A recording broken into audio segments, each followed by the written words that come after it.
My name is Caitlin Batcher, founder and CEO of Scale with Success, and I'm on a mission to help course creators all over the world grow their business in a way that is profitable and scalable.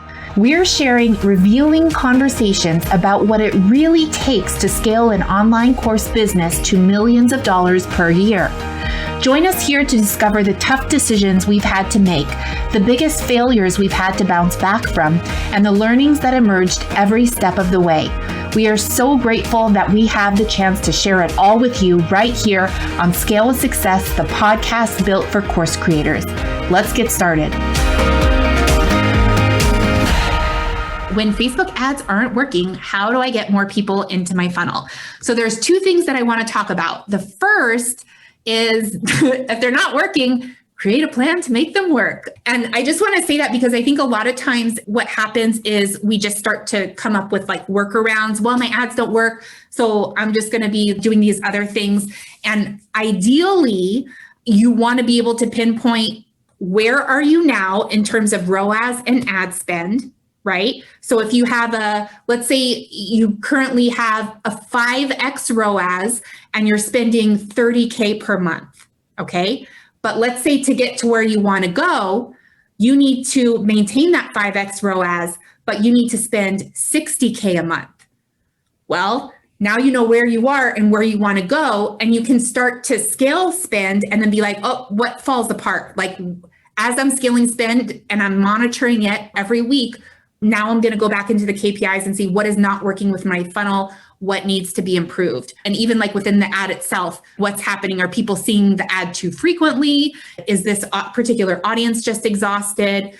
If something is not working, ideally, we just want to fix that one thing without having to throw everything out. The simple way of thinking about it, for the way that I think about it, is where am I now?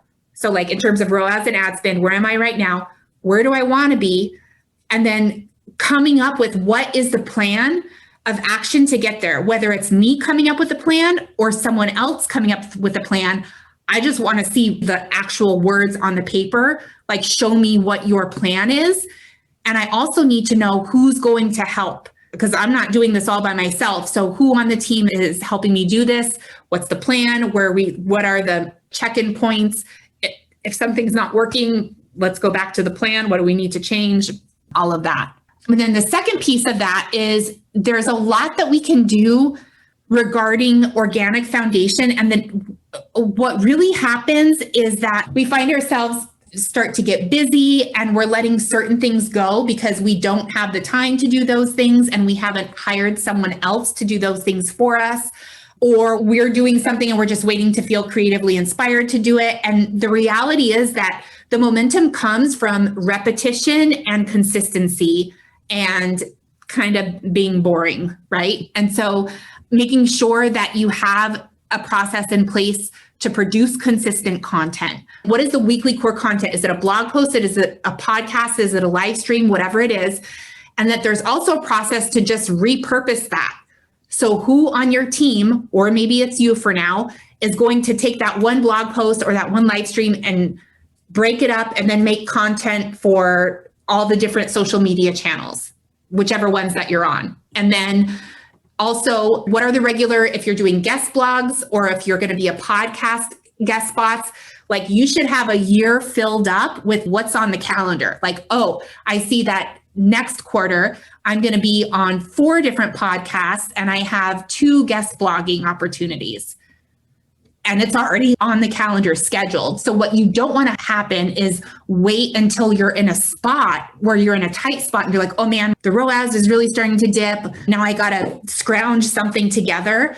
Put these things in place so that you have that foundational layer. So you're consistently just showing up to stuff. I can't remember who it was. I think it was Denise Duffield Thomas, who she's like a money coach. And she said that her first year of business, she was on one podcast every single week.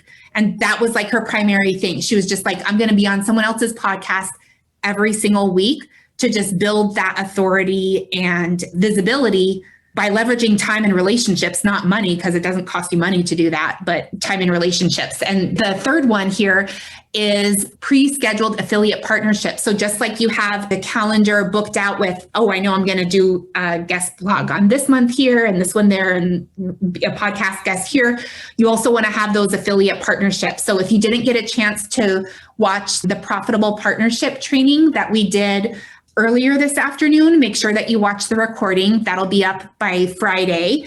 And that's the great thing about partnerships is that you don't pay for the leads up front. It's not like ads where you're paying up front for the leads and then you're hoping they'll convert and you'll see a return. A partnership, you don't pay unless someone buys. And even if they don't buy, you just got like hundreds or thousands of people on your list that month for free. Totally for free, and they all went down your funnel.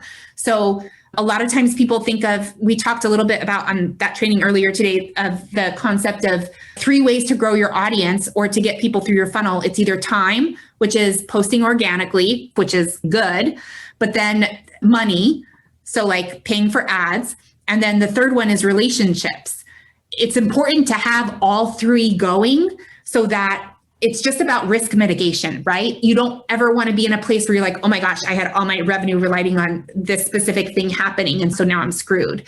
But this way, and if you have it all booked out, just like when your kids start school and you have a calendar of events for like, they're like, oh, I have this day off and this day is the field trip or whatever, like planning your business calendar in that same way so that you know in advance, like, oh, I need to have 2 affiliate partnerships happening in Q3.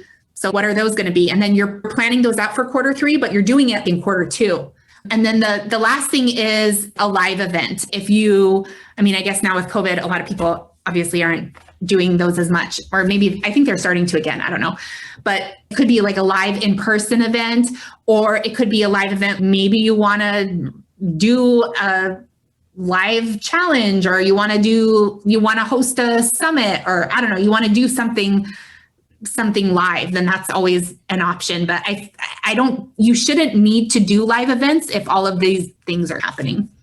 But having something like this could be a boost just to have it in the books, like in advance, so that you're running it not from a place of, oh my gosh, I'm behind in revenue, I need to generate some revenue fast, but more like, oh, I have this healthy stuff working and I see on the schedule there's a live event. So that's going to be like icing on the cake or whatever.